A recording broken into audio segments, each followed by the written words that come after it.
A gente tá querendo caminhar pro final. Mas não sei se a gente estourou o tempo aí. Mas aqui não tem tempo marcado, não.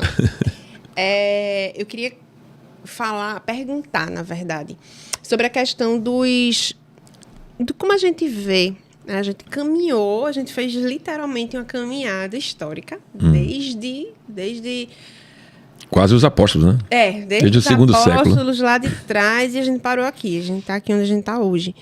E a gente sabe que a igreja tem seus altos e baixos. A gente sabe que por ser feita, né, constituída, não feita por, mas constituída por homens, é uma igreja. A igreja ela tem suas limitações e suas falhas.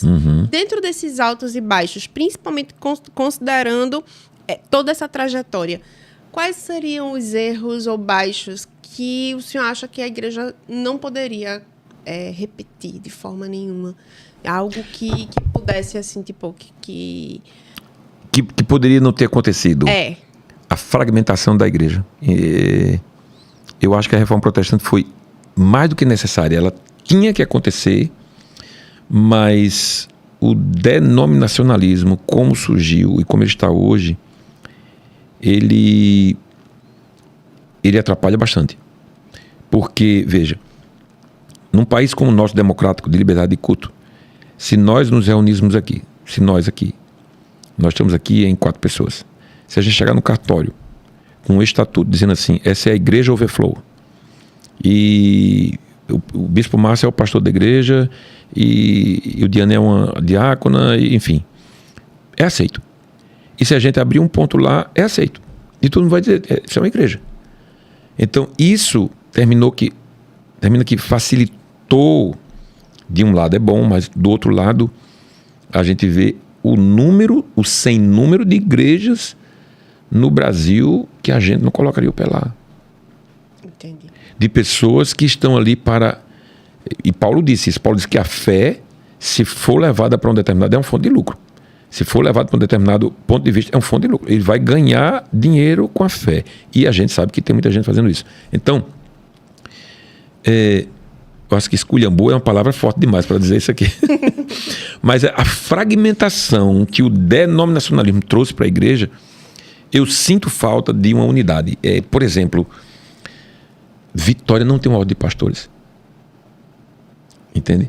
Quando, no tempo do pastor, eu falei isso ontem no culto que a gente está falando em unidade, no tempo do pastor Oséias Correia, se eu não estou enganado, Oséias é o primeiro nome dele, o segundo nome dele acho que é Correia, Oséias Correia, da primeira igreja batista, ele conseguiu formar, com o jeito que ele tinha, carismático, amoroso, ele conseguiu formar uma ordem de pastores de Vitória. De Vitória. Era. E eu fazia parte na época. E então, hoje não tem mais. Então, essa dificuldade dos pastores se unirem sem o nome da tenda, sabe? Sem o olho na ovelha do outro e tudo mais, é uma coisa triste, infelizmente, sabe? Então, assim, se você não tiver iniciativa de fazer amizades em pastores, então, tenho alguns pastores aqui que eu posso dizer que são meus amigos. Quando a gente se alegra, a gente escreve um para o outro, a gente deseja um feliz ano novo um para o outro. Então, mas não é muito... Isso é muito possível. Isso é possível. É necessário. É necessário. E é muito possível, né? Eu acho que essa competitividade não negativa, ela atinge, ela é um contrassenso bíblico. O que foi que Jesus disse? Para que o mundo creia que tu me enviaste, que eles sejam um. A oração sacerdotal, João 17. Então, ou a gente se une, ou a gente vai ter mais dificuldade de passar uma mensagem. Como é que a mensagem do evangelho é de amor? Mas a gente está, às vezes, se digladiando. Às vezes, um pregador de renome que está no microfone da televisão do Brasil inteiro falando mal do outro. Isso é horrível. Muitas vezes a gente vê uma igreja passando por alguma dificuldade e ao invés da gente entrar, eu digo porque, como o senhor falou no início, nós somos igreja. Né? Ao invés da gente entrar num lugar de oração, né, de intercessão, de oração para que aquilo se resolva, muitas vezes a gente entra num lugar de julgamento. Muitas vezes a gente entra num lugar de condenação. Né?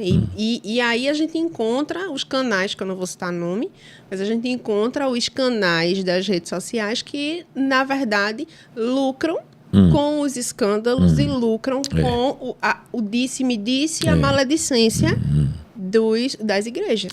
Né? Ao invés de tentar ajudar, né? de tentar nos ajudar, porque as fragilidades elas vão sempre acontecer. Em todas as igrejas, em todos os lugares. Né? E a gente tá aqui, a palavra de Deus diz que um tá para segurar o outro, que ferro afia o ferro. Então a gente tá aqui para um ajudar o outro e não para condenar, não para apontar e julgar. Isso. Né? Então, Isso. Então eu diria que eu acho que esse é o calcanhar de Aquiles da Reforma Protestante. Entendi. Porque a multiplicação desmedida e não tem controle das denominações, ela acaba sendo um escândalo para uma mensagem que deveria unir.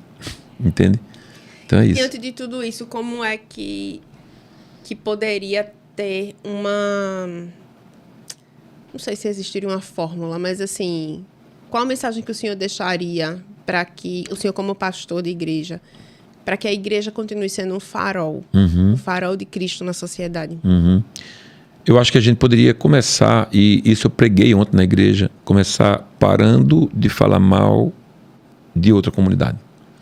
Exemplo, acontece um escândalo na cidade, como a nossa, uma cidade de menos de 150 mil habitantes, aí acontece um escândalo de uma igreja, um pastor e tal, todo mundo sabe.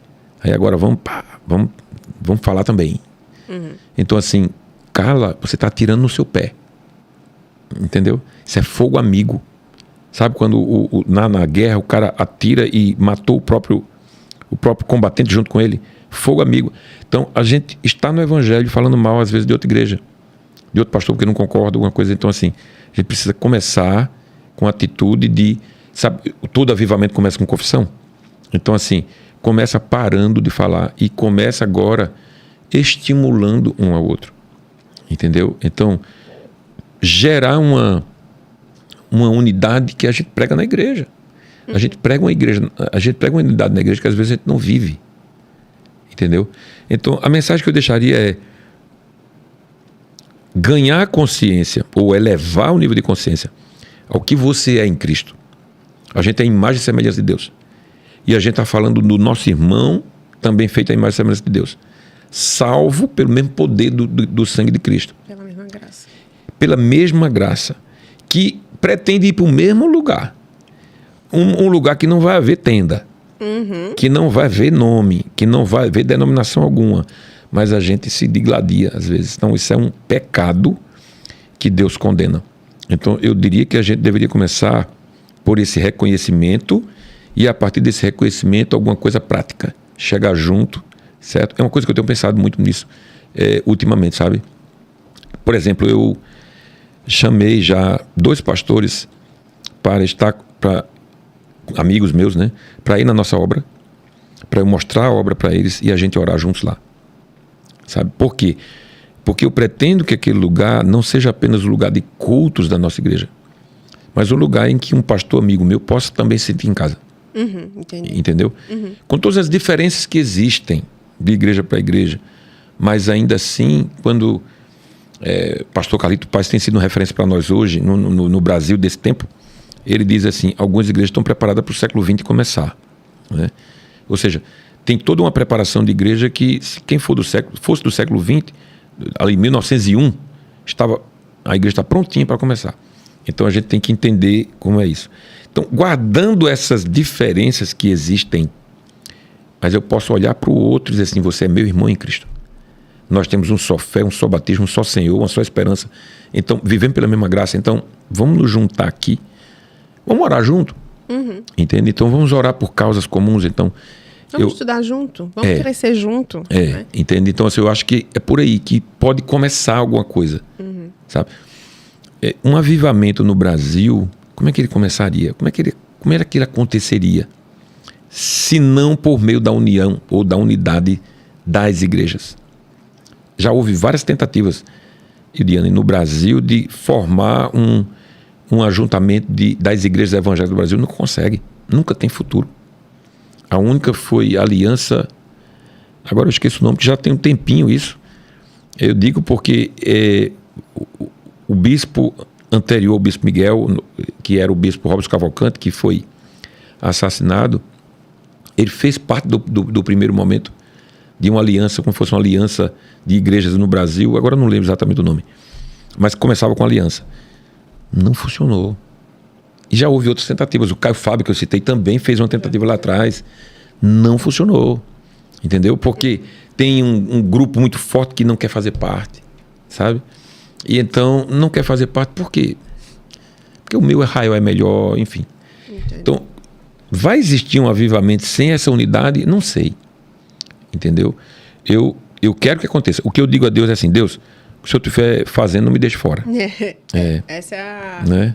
Essa é a oração certa. É. Aquilo que o Senhor esteja fazendo, me coloque no centro. Me inclua. Porque... Me inclua, só não me deixe de fora. Seja no centro, nem que seja na beirinha, assim, mas não me deixe de fora, não. É, isso aí. Sabe quando a gente entra no ônibus lotado, que a gente só se segura pela mão, é pelo menos mas isso. chega lá. Mas a gente chega lá, bem isso. Então, bem, a gente chegou, de fato, no final agora.